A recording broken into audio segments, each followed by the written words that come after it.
The night air over ancient Thebes is thick with incense and silence. Torches flicker along the stone walls of Karnak Temple, casting long shadows that stretch across towering columns carved with the images of gods. Somewhere deep inside the palace, a ruler sits alone. He is not just a king. To millions of people across the Nile Valley, he is a living god. His word can decide who lives and who disappears. His face is carved into mountains. His name is whispered in prayer and terror. But behind the golden crown and divine titles lies a question historians have debated for centuries. What kind of mind believes it is chosen by the gods? And what happens when absolute power convinces a human being that they are no longer human at all? Ancient Egypt's pharaohs ruled for over 3,000 years. They built monuments that still dominate the desert horizon. They commanded armies, shaped religions, and controlled one of the longest-lasting civilizations in human history. Yet beneath the grandeur and mythology lies something darker. Fear, paranoia, obsession with immortality, and a psychological system designed to convince an entire civilization that one human being was divine. To understand the mind of the pharaohs, we must travel back more than 5,000 years to the dawn of Egyptian civilization, when the first kings learned that controlling belief could be more powerful than controlling armies. And once that idea took root, it would shape the psychology of power for millennia. Around 3100 BCE, along the fertile banks of the Nile River, a ruler known today as Narmer, or possibly Menes, united Upper and Lower Egypt into a single kingdom. This was not just a political achievement. It was a psychological revolution. Before Narmer, local chiefs and regional rulers controlled scattered communities along the Nile. Power was fragmented and unstable. But Narmer introduced something new. The concept of a single ruler whose authority extended across the entire river valley. To make this system work, Narmer needed more than military force. He needed belief. The famous Narmer palette, discovered in the 19th century, offers a chilling glimpse into how that belief was constructed. On the stone carving, Narmer appears towering over his enemies, raising a mace to crush the skull of a defeated foe. Behind him stands the falcon god Horus. The message was clear. The king does not rule alone. The gods rule through him. This was the birth of divine kingship. From that moment forward, the pharaoh was not merely a political leader. He was the earthly embodiment of Horus, the falcon god of the sky. When he died, he would become Osiris, lord of the underworld. This belief system created something extraordinary. It removed the possibility of rebellion. How do you overthrow someone who is believed to be a god? Yet historians argue that this divine identity was not just political propaganda. Over generations, many pharaohs likely internalized the belief themselves. Imagine growing up surrounded by priests, servants, and officials who treat you as a divine being from birth. Imagine never hearing the word no. Imagine every success interpreted as proof of your sacred destiny. For the young boys raised to become pharaohs, reality itself became distorted. They were taught that the stability of the universe depended on them. Ancient Egyptian texts describe a cosmic principle called ma'at, order, balance, and harmony. According to religious belief, the pharaoh's role was to maintain ma'at and prevent chaos from consuming the world. If the Nile flooded properly, it meant the pharaoh was pleasing the gods. If famine or disease struck, it could mean the pharaoh had failed. This belief created immense psychological pressure. The ruler was not just responsible for government or warfare. He was responsible for the stability of the cosmos. And that burden shaped the behavior of Egypt's kings in strange and sometimes disturbing ways. Take the example of Pharaoh Khufu, who ruled around 2589 to 2566 BCE during Egypt's 4th dynasty. Khufu is remembered today as the builder of the Great Pyramid of Giza, the largest stone structure ever constructed in the ancient world. More than 2 million blocks of limestone were dragged into place over roughly 20 years. Historians estimate that tens of thousands of workers were involved. But why build something so massive? Officially, the pyramid was a tomb. In Egyptian belief, the soul, or Ka, continued to exist after death. The pharaoh needed a secure, eternal resting place to guarantee his transformation into a god in the afterlife. But pyramids were more than tombs. They were psychological monuments. The sheer scale of Khufu's pyramid sent a powerful message to anyone approaching the Giza Plateau. This ruler commands resources beyond imagination. This ruler is closer to the gods than ordinary humans. Ancient Greek historian Herodotus later claimed that Khufu ruled as a tyrant who forced the population into brutal labor. Modern historians debate the accuracy of this claim, but archaeological evidence confirms that pyramid construction required enormous state control. Entire villages were organized around feeding and housing pyramid workers. Stone quarries operated constantly. Supply chains stretched across the kingdom. The project was not just architecture. It was power made visible, and it reinforced a psychological truth at the heart of Egyptian kingship. The pharaoh must appear eternal, but the desire for immortality created a strange contradiction. The pharaoh was supposed to be divine, yet he was also painfully aware of his mortality. That tension produced one of the most obsessive aspects of Egyptian culture: preparation for death. The royal tombs of Egypt were filled with treasures, food, weapons, furniture, chariots, statues, and magical texts. Everything a king might need in the afterlife. Some tombs included detailed instructions for navigating the underworld. Others contained spells designed to defeat monsters or pass divine judgment. The famous Book of the Dead was essentially a guidebook for surviving eternity. But beneath the elaborate rituals lies a revealing psychological insight.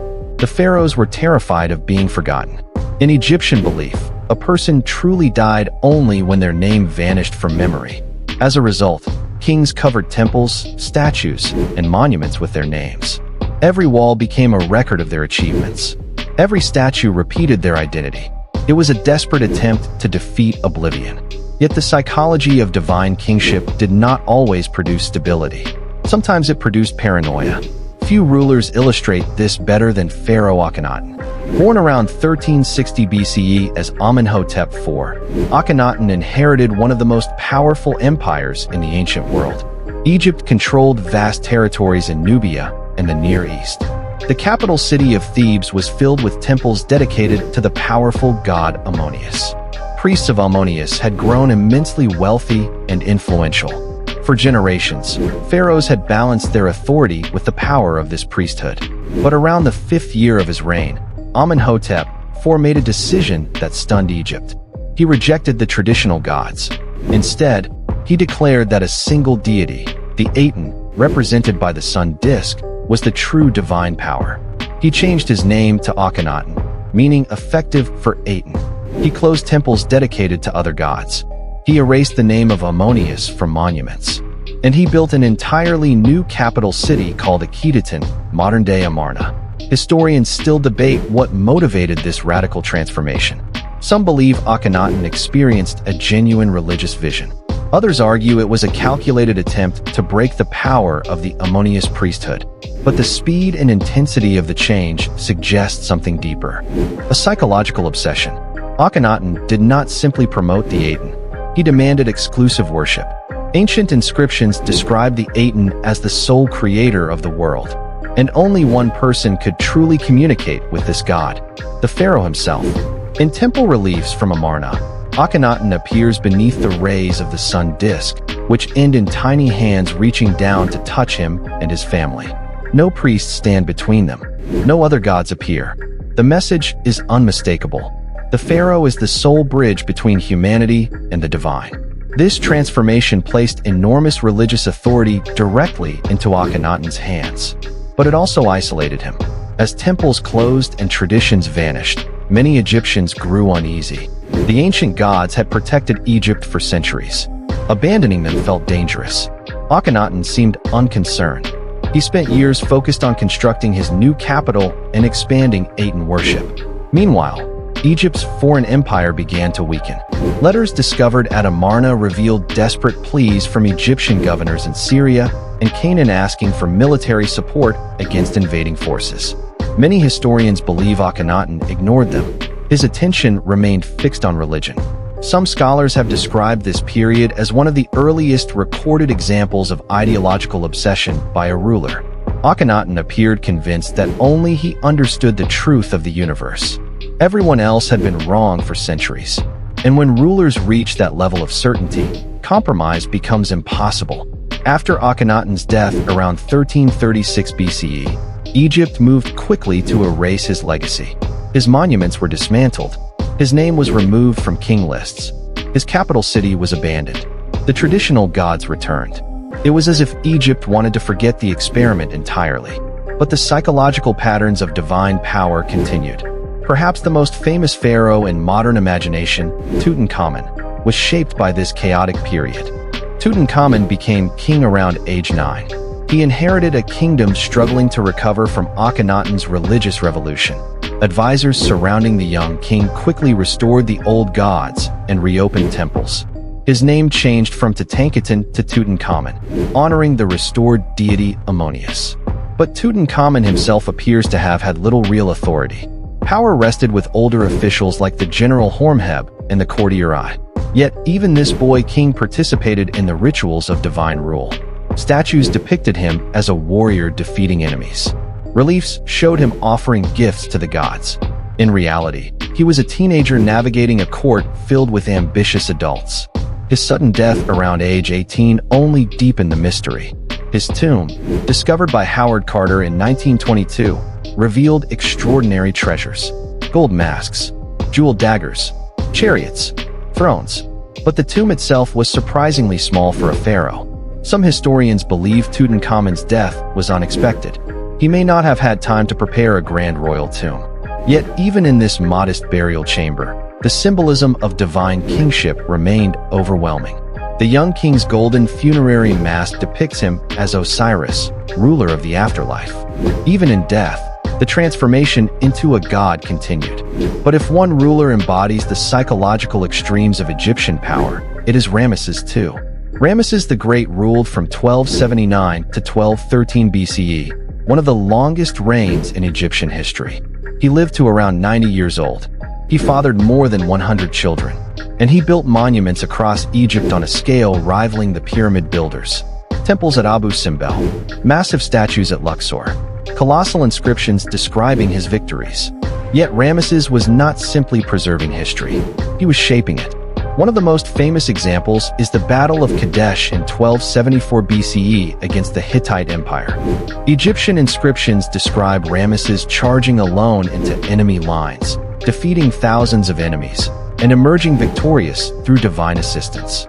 Temple walls depict him as an unstoppable warrior. But modern historians analyzing Hittite records suggest the battle ended in a stalemate. Ramesses had nearly been ambushed and barely escaped. Yet the official Egyptian narrative turned the event into a heroic triumph. Why? Because pharaohs could not appear weak. The psychological image of divine authority had to remain intact. Ramesses ordered accounts of his victory carved into temples across the empire. Anyone who saw them would witness the same story: a god-king defeating chaos. Over time, repetition becomes truth. This strategy reflects a powerful psychological insight. Control the narrative, and you control memory. Ramesses also commissioned colossal statues of himself seated on thrones, sometimes over 60 feet tall. At Abu Simbel, for massive figures of the pharaoh guard the entrance to a temple carved directly into a mountain. Visitors approaching the temple would see the ruler towering above them like a living god. Inside, reliefs show Ramesses standing alongside the gods themselves, not beneath them, beside them. It was the ultimate visual declaration of divine kingship. But beneath the confidence and grandeur, the psychology of absolute power remained fragile. Late in his reign, Ramesses faced conspiracies within the royal court. Some historians believe succession disputes among his many sons created tension. After his death, the stability of Egypt began to weaken. Within a century, the empire Ramesses had glorified would start to decline. Foreign invasions increased. Central authority weakened. The divine aura surrounding the pharaoh began to crack. And when belief fades, even gods can fall. Egypt's final native dynasty ended in 343 BCE when Persian forces conquered the country. Later, Alexander the Great marched into Egypt in 332 BCE and was welcomed as a liberator. He too adopted the title of pharaoh. Even foreign rulers understood the psychological power of Egypt's divine kingship. The system had endured for millennia because it shaped how people understood reality itself. But historians today view the pharaohs not as gods, but as human beings navigating extraordinary power. Some were capable administrators. Some were brilliant strategists. Others were deeply flawed individuals shaped by paranoia, ambition, or obsession. What makes their stories so compelling is how belief transforms psychology. When an entire civilization treats you as divine, it changes how you see the world. It changes how you see yourself. The pharaohs lived inside a system where doubt was dangerous and certainty was rewarded. Their monuments still rise above the desert sands. Stone reminders of rulers who believed they could command eternity. And in some ways, they succeeded. Thousands of years later, their names are still spoken. Khufu, Akhenaten, Tutankhamun, Ramesses. But behind the golden masks and towering statues lies a deeper lesson about power. When authority becomes absolute, when leaders are treated as something more than human, the line between ruler and God begins to blur. And history shows that once that line disappears, the mind of power can become a very dark place.